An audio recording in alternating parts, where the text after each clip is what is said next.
Cafodd tîm cyntaf Carmarthenshire dymor ardderchog wrth brofi llwyddiant ar lefel rhanbarthol a chenedlaethol. Fe wnaethant orffen yn ail yn uwch-gyngorau'r Dan-18 Gorllewin Cymru, ennill cwpan ysgolion Gorllewin Cymru Dan-18 a hawlio'r wobr eithaf, cwpan pencampwr y pencampwyr Undeb Rygbi Cymru yn Stadiwm Principality. Yn ogystal â llwyddiant y tîm, dewiswyd 14 chwaraewyr ar gyfer Carfannau'r Scarlet, gan ymlygu cryfder y raglen wrth ddatblygu talent. Mae tîm cyntaf Carmarthenshire yn enghraifft o ragoriaeth a gwaith tîm anhygoel.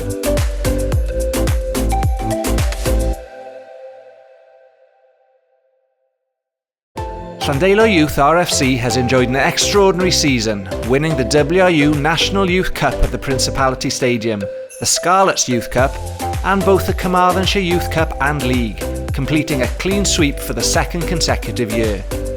Across 20 games, they recorded 18 wins, 1 draw and just the 1 loss.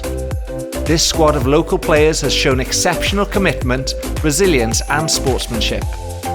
With 7 major titles in 2 years, they've set a benchmark for Welsh youth rugby.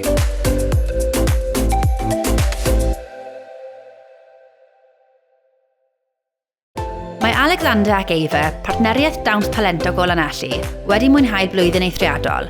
Fe wnaethant ennill pencampwriaeth Modern Sequence Prydain, teitl DPA UK Classical Sequence a chyrraedd brig y gyngor genedlaethol mewn 2 gategori.